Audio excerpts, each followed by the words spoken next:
Hello everyone. पिछले video में हम लोगों ने वेटलैंड इकोसिस्टम तक देख लिया था और आज हम देखेंगे एस्चुरी इकोसिस्टम यानी कि एस्चुरी पारितंत्र। देखिए, एस्चुरी पारितंत्र क्या होता है? यह खारा एवं स्वच्छ जल का संक्रमण क्षेत्र होता है। खारा जल का मतलब होता है समुद्र यानी कि मैरीन, और स्वच्छ जल का मतलब होता है नदी। तो इन दोनों का जो ये संक्रमण क्षेत्र होता है, ये बीच का क्षेत्र, ये होता है एस्चुरी इकोसिस्टम। इसमें क्या होता है? इसमें पॉपुलेशन यानी कि जनसंख्या बहुत ज़्यादा होती है। क्यों जनसंख्या बहुत ज़्यादा होती है?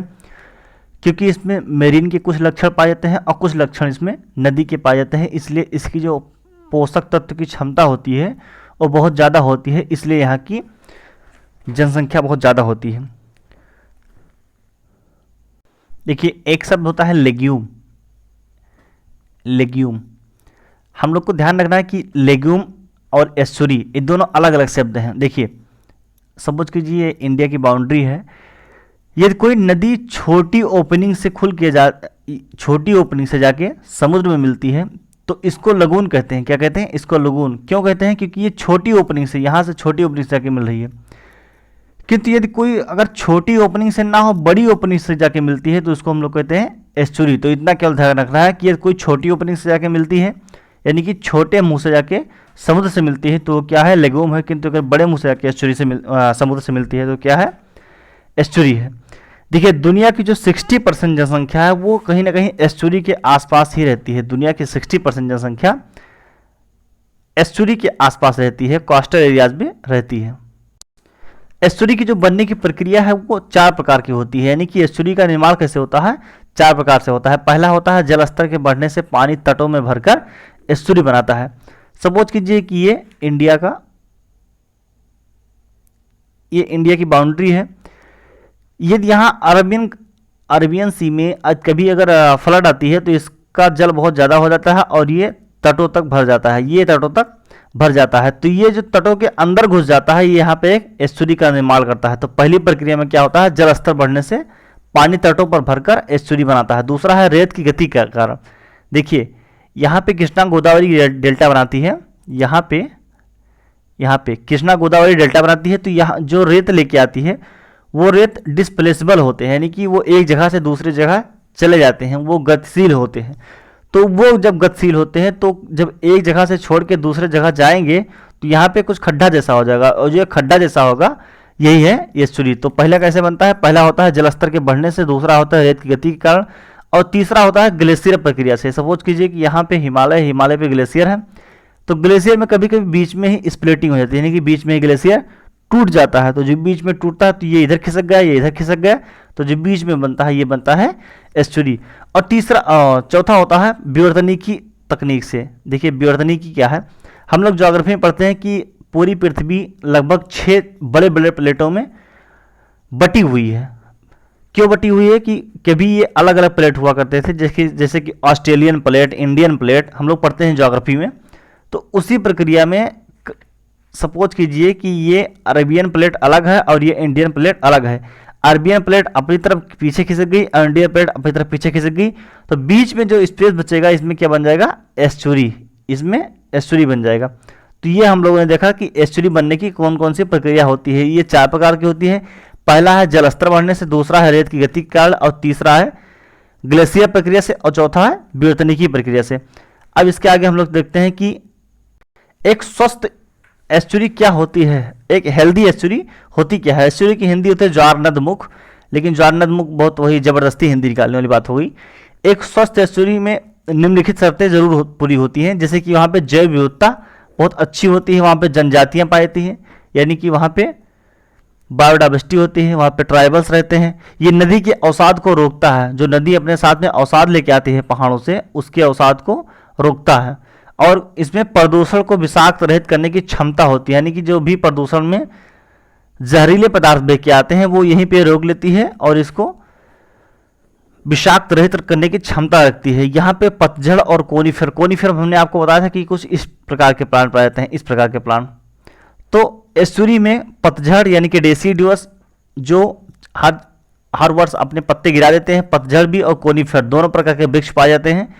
और यहाँ पे जो जंतुओं की प्रजाति होती है उसमें भंवरा, पेटिकन, सी टर्टल, सी लॉयन, सी कैटफिश आदि पाई जाती हैं। कौन कौन सी? एक बार मैं रिपीट कर रहा हूँ। भंवरे होते हैं यानी कि बीटल, भंवरे होते हैं। पेटिकल, पेटिकन होते हैं। सी टर्टल, सी लॉयन, सी कैटफिश आज पाई जाती हैं। और वहीं जलीय घास में यहाँ पे साल्ट ग्रास और सी ग्रास, साल्ट ग्रास और सी ग्रास दो जलीय घास भी पाई जाती हैं। अगला कंसेप्ट देखते हैं कि भारत में कौन कौन सी एस्चुरी पाई जाती है, यानी कि भारतीय एस्चुरी तंत्र। तो भारत में 14 बड़े, 44 मीडियम यानी कि मध्यम और 162 छोटे छोटे एस्चुरी पाई जाती हैं। 14 बड़े, 44 मध्यम और 162 छोटे छोटे एस्चुरी पाई जाती हैं। किंतु हमें यह ध्यान रखने की बात है कि अधिकतर जो एस्चुरी होती हैं वो पूर्वी घाट यानी कि यहाँ पे इस साइड में पाई जाती हैं। जैसे कि यहाँ पे सुंदरबन के आसपास पाई जाती है, फिर उड़ीसा में पाई जाती है, फिर कृष्णा गोदावरी डेल्टा में पाई जाती है और नीचे यहाँ पे ब्राह्मणी नदी के आसपास में भी पाई जाती है। पूर्वी तट पे कई ऐसी एस्चुरी हैं कि जहाँ पे पोर्ट भी पाए जाते हैं, जैसे कि विशाखापट्टनम, एन्नौर, ये सब जो पोर्ट हैं ये एस्चुरी पर ही बने हुए हैं। अब हम देखते हैं कि भारतीय एस्चुरी की समस्या क्या क्या है, इसको क्या क्या संकट है। तो इसमें संकट सबसे पहले है जल बहाव में परिवर्तन हो रहा है। हम लोग को पता है कि अब कंस्ट्रक्शन के काम ज़्यादा बढ़ गए हैं, शहरीकरण, नगरीकरण ये सब बढ़ गया है, तो इस कारण जल के बहाव क्षेत्र अपने आप बदल रहे हैं। जैसे कि ये नदी बहती है, अगर यहाँ पे कोई कंस्ट्रक्शन वर्क हो गया है तो ये अपने आप रास्ता बदल देती है। तो इस कारण यहाँ पे अगर कोई एस्चुरी बनी रही होगी तो एस्चुरी को ऑब्वियस सी बात है कि जल चाहिए। यदि नदी ने अपना रास्ता ही बदल लिया है तो ये जल कहाँ से, इसको जल नहीं मिल पाएगा। तो इसमें सबसे जो पहला नाम आता है वो है हुगली नदी अपना रास्ता बदल रही है, गोदावरी, कृष्णा ये सब अपना रास्ता बदल रही है। तो पहला संकट क्या हो गया, जल बहाव में परिवर्तन। दूसरा है प्रदूषण, प्रदूषण बहुत ज़्यादा हो रहा है, तो प्रदूषण से एस्चुरी अपने आप डिग्रेड हो रही है। और पर्यटन से पोल्यूशन और बढ़ता है, और हम लोग को पता है कि एस्चुरी पर्यटन का एक आकर्षण का केंद्र है। इसके अलावा नाव दौड़ प्रतियोगिता भी होती है। क्या होती है, boating competition. Boating competition Kerala में होती है जो कि बहुत ही चर्चित है। आप लोग को कमेंट बॉक्स में ये बताना है कि जो केरल में नाव दौड़ प्रतियोगिता होती है किस झील में होती है, तो आप लोग ये कमेंट बॉक्स में बताइएगा। अगला संकट इसे है कि शहरीकरण और नगरीकरण, इन सब से भी इनको समस्या है। और उसके अलावा क्लाइमेट चेंज, जलवायु परिवर्तन से भी समस्या है। जलवायु परिवर्तन से क्या समस्या है, हम लोग को पता है कि ये तट है, अगर यहाँ पे कोई एस्चुरी है, अगर यहाँ पे एस्चुरी है और जलवायु परिवर्तन से क्या होता है, यहाँ पे जो ग्लेशियर्स हैं वो पिघलते हैं और समुद्र का जलस्तर ऊपर उठ जाता है। अगर ये जलस्तर ऊपर उठ गया तो ये एस्चुरी को अपने अंदर ले लेता है, यानी कि ये अब ये एस्चुरी ना रहकर समुद्र बन गया। अगर ये समुद्र बन गया तो क्या होगा, एस्चुरी डे बाई डे अपने आप डिग्रेड हो जाएगा। तो ये रहा अपना इंडियन एस्चुरी सिस्टम। अगला कॉन्सेप्ट है मैंग्रोव पारितंत्र, मैंग्रोव इकोसिस्टम। मैंग्रोव क्या है, यह खारे वन है जो उष्णकटिबंधीय एवं उप उष्णकटिबंधीय यानी कि ट्रॉपिकल और सब ट्रॉपिकल क्षेत्र में पाए जाते हैं। ये सदाबहार वृक्ष होते हैं। ट्रॉपिकल सब ट्रॉपिकल का मतलब होता है कि सपोज कीजिए कि ये अर्थ है और ये बीच का इक्वेटर है, ये जो एरिया है ये सब ट्रॉपिकल में है। सपोज कीजिए कि ये ट्रॉपिकल है, अगर ये क्षेत्र, तो यहाँ जो ये एरिया आती है ये एरिया ये है सब ट्रॉपिकल। तो ये ट्रॉपिकल और सब ट्रॉपिकल क्षेत्र में पाए जाते हैं। यहाँ पे पाए जाने वाले जो वृक्ष होते हैं वो सदाबहार होते हैं, वो सदाबहार होते हैं और ये रेतीले तट पे उगते हैं। ये प्राय डेल्टा, ज्वारीय बाढ़, खाड़ी और बैरियर आइलैंड ऑस्ट्रेलिया के आसपास पाई जाती है, आदि में ये उगते हैं।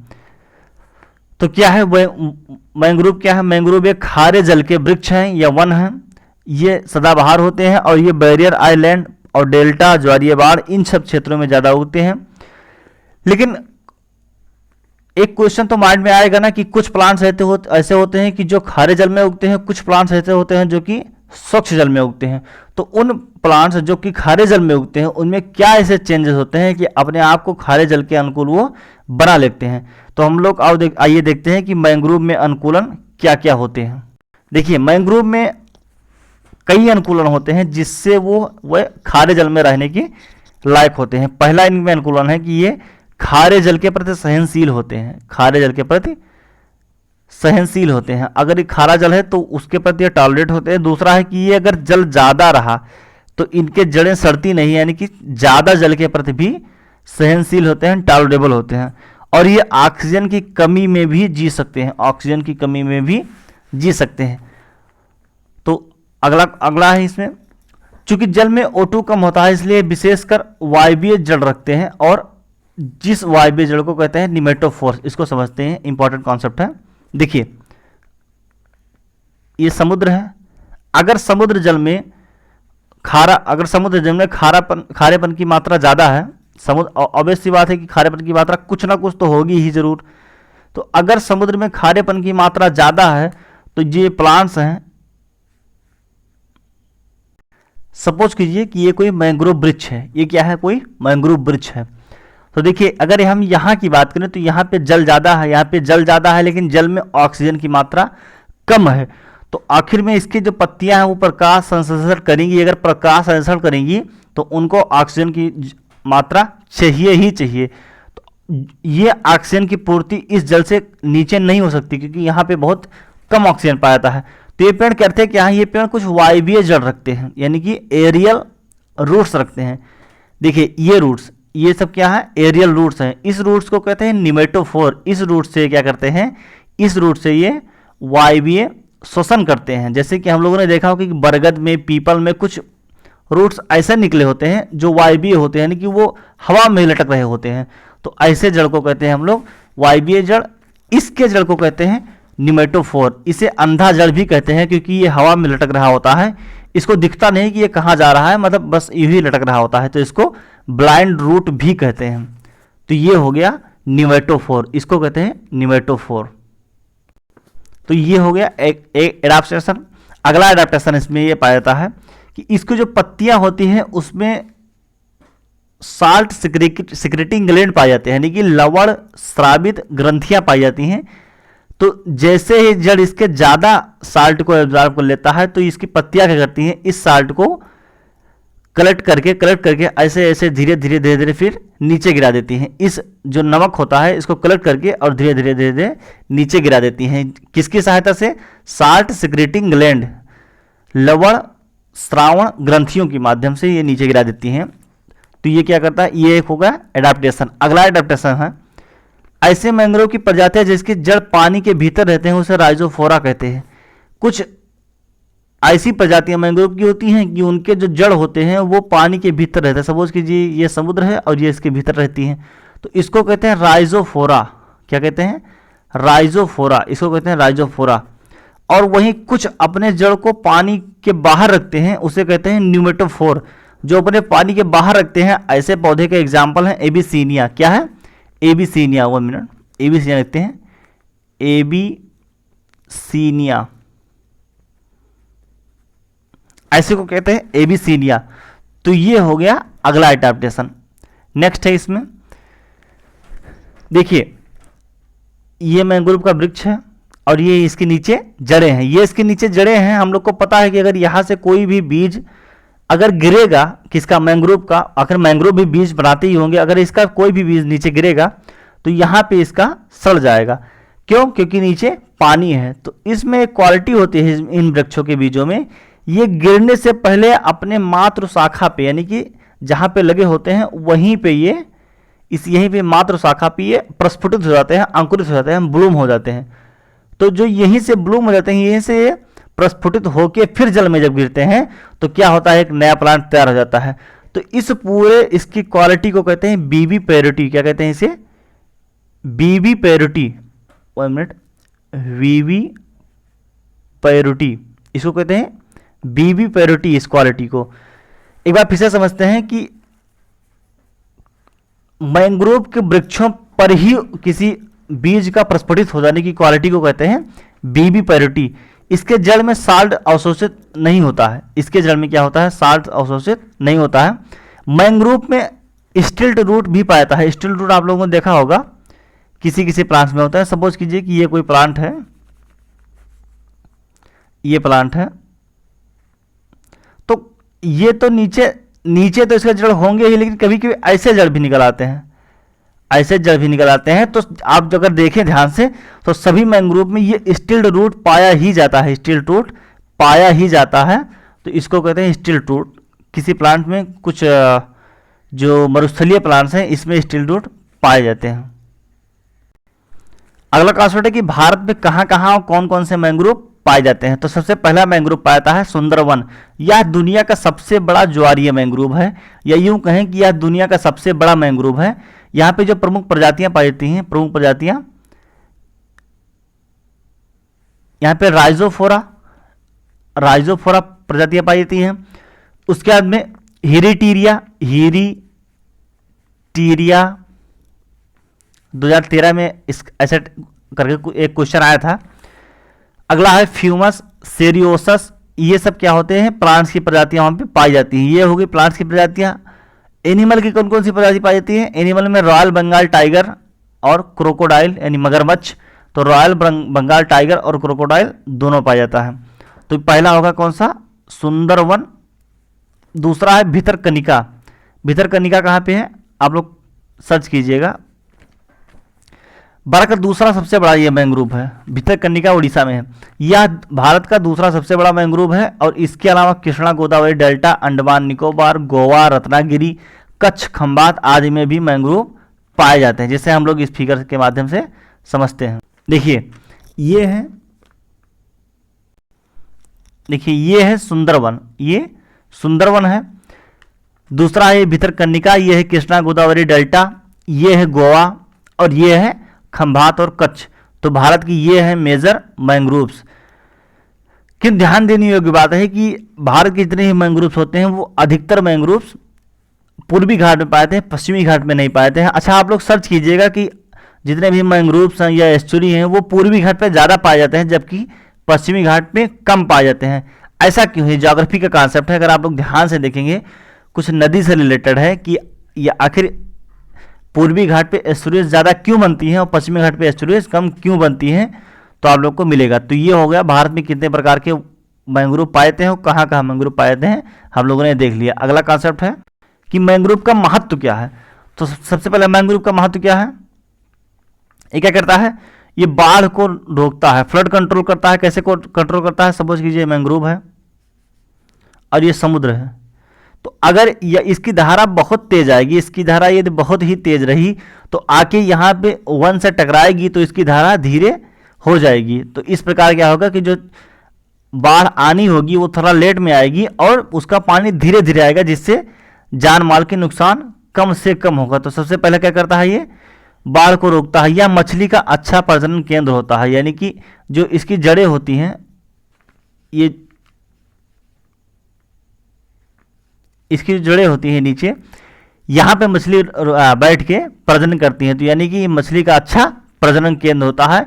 यह तटों को सुनामी, हरिकेन आदि से भी बचाता है। ऑब्वियस सी बात है, वही बाढ़ वाला कॉन्सेप्ट इसमें भी लगेगा कि ये तटों पे सुनामी, हरिकेन इससे भी बचाता है। और ये क्या करता है? बायोजियो केमिकल साइकिल, जो हम लोगों ने 2-3 वीडियो पहले शायद तीसरे या चौथे लेक्चर में हम लोगों ने पढ़ा था कि ये बायोजियो केमिकल साइकिल भू जैव रासायनिक चक्र को चलाने में मदद करता है। और इसके साथ में यह O2 भी निकालता है, जिसे हम लोग अपने श्वसन में यूज करते हैं और हम लोग CO2 छोड़ते हैं। तो ये क्या करता है? O2 भी निकालता है। हालांकि कुछ मात्रा में CH4 निकालता है।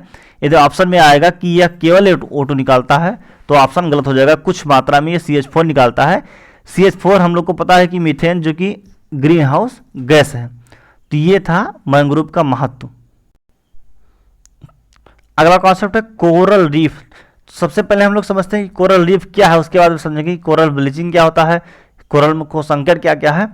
सपोज कीजिए कि ये कोई एनिमल है। ये क्या है? कोई एनिमल, ये कोई एनिमल है जो CaCO3 यानी कि कैल्शियम कार्बोनेट का बना हुआ है। तो ये एनिमल कभी ना कभी इसकी डेथ हो जाएगी और ऐसे ही समुद्र में पड़ा रहेगा। तो इस जो एनिमल है इसको कहते हैं हम लोग पॉलिप। क्या कहते हैं? ये इसको पॉलिप। इस एनिमल को कहते हैं पॉलिप, जो कि CaCO3 का बना होता है। जब इसकी डेथ हो जाती है तो यहाँ पे आके एक एल्गी रहने लगती है, एक एल्गी रहने लगती है। उस एल्गी का नाम है जूजेंथेफिल या जैंथम एल्गी। तो उसको कहते हैं जूजेंथेफिल। ये एल्गी आके यहाँ पे रहने लगती है। तो ये एल्गी क्या करती है? प्रकाश संश्लेषण करती है, प्रकाश संश्लेषण करती है। और ये क्या बनाती है? कार्बोहाइड्रेट। और कार्बोहाइड्रेट को ये दे देती है पॉलिप को, कार्बोहाइड्रेट को पॉलिप को दे देती है, क्योंकि कुछ इसमें पॉलिप डेथ की अवस्था में होते हैं और कुछ पॉलिप डेथ की अवस्था में नहीं होते हैं। तो कुछ कार्बोहाइड्रेट इसने दे दिया पॉलिप को, तो पॉलिप को क्या मिल गया, भोजन। किंतु एल्गी को इसके ऊपर रह के क्या मिल रहा है, एल्गी को यहाँ पे एक आधार मिला हुआ है। तो यानी कि यहाँ पे बिन बिन सिचुएशन है, इसको भी फायदा इसको भी फायदा। तो इसका मतलब ये होगा कि ये सिम्बायोटिक रिलेशनशिप में रहते हैं। सिम्बायोटिक रिलेशनशिप ऐसा रिलेशनशिप है जिसमें दोनों को फायदा है, यानी कि दोनों बिन बिन की सिचुएशन में रहते हों। तो ये होगा अपना कोरल रीफ। कोरल रीफ क्या है, फिर से समझते हैं। कोरल रीफ कुछ नहीं है, यह पॉलिप एक एनिमल है, और जूजेंथेफिल एल्गी का एक कॉम्बिनेशन है जिसको हम लोग कहते हैं कोरल रीफ। तो कोरल रीफ ये है, दुनिया की सबसे बड़ी कोरल रीफ कहाँ पाई जाती है, ग्रेट बैरियर रीफ, जो कि ऑस्ट्रेलिया के पास है, तो दुनिया की सबसे बड़ी कोरल रीफ वहीं पाई जाती है। तो ये थी आज की डिस्कशन। एक एमसीक्यू है जो कि 2014 में आया था, यूपीएससी ने पूछा था, लाइकेन जो एक नग्न चट्टान पर भी पारिस्थितिकीय अनुक्रमण को प्रारंभ करने में सक्षम होता है। हमने आपको बताया था कि जब कभी पारिस्थितिकीय अनुक्रमण होता है तो वहाँ पे जो सबसे पहली चट्टान, जो सबसे पहला जीव उगता है वो क्या है, लाइकेन है। वास्तव में किसके सहजीवी होते हैं, जो लाइकेन होता है, आप लोग देखिएगा, मैंने प्रीवियस वीडियो में बताया था लाइकेन किसका सहजीवी होता है। सहजीवी मतलब होता है सिम्बायोटिक रिलेशनशिप। अभी हमने तुरंत बताया है कि सिम्बायोटिक रिलेशनशिप में विन विन सिचुएशन होती है जिसमें दोनों को फायदा होता है, एक दूसरे को कुछ दे रहा होता है और एक दूसरे को कुछ दे रहा होता है। तो इसमें ऑप्शन ये है शैवाल और जीवाल, ऑप्शन बी है शैवाल और कवक, ऑप्शन सी है जीवाल और कवक, और ऑप्शन डी है कवक और मॉशस। तो आप लोग को इसका आंसर कमेंट बॉक्स में देना है और एग्जैक्ट आंसर मैं अगले वीडियो में बताऊंगा। और यदि आप लोग को पीडीएफ प्राप्त करना हो तो आप लोग अपने टेलीग्राम में जाइए और टेलीग्राम में आप लोग वहाँ पे टाइप कीजिए ब्लूमिंग आईएएस और उसको ज्वाइन कीजिए। सारी पीडीएफ आपको वहीं पे मिल जाएंगी। अगर हैंड रिटन का पीडीएफ चाहिए तो आप लोग ब्लूमिंग आईएएस टाइप करके वहाँ पे टेलीग्राम चैनल मेरा ज्वाइन कर सकते हैं। वहाँ पे आपको पूरी पीडीएफ दी जाएगी, या कोई नया इन्फॉर्मेशन होगा, वीडियो का लिंक होगा, ये सब कुछ आपको वहीं पे प्रोवाइड कराई जाएगी। तो ये थी दोस्तों आज के डिस्कशन। और अभी तक हम लोगों ने इकोलॉजी का पोर्शन देख लिया है, और इकोलॉजी का हार्डली वन वीडियो और होगी बस। उसके बाद में हम लोग देखेंगे इन्वायरमेंट पोल्यूशन में हम लोग उसी में सारे प्रदूषण को देख लेंगे, यानी कि मृदा, वायु, जल, जो जितने भी टाइप से होते हैं। उसके बाद में हम लोग देखेंगे पर्यावरणीय प्रभाव आकलन, और उसके बाद में जैव विविधता। उसके बाद में सबसे इंपॉर्टेंट पार्ट पे हम लोग पहुंचेंगे जहां पे यूपीएससी सीधा हिट करती है, जो है international conventions regarding to environment pollution या क्लाइमेट चेंज या ओजोन क्षरण। इसके सबके संदर्भ में जो भी अंतर्राष्ट्रीय संस्थाएं हैं, समझौते हैं, इसके बारे में हम लोग चर्चा करेंगे। तो ये थी आज की डिस्कशन, और आई होप कि कल की डिस्कशन 30 मिनट प्लस होगी। तो बने रहने के लिए थैंक यू वेरी मच।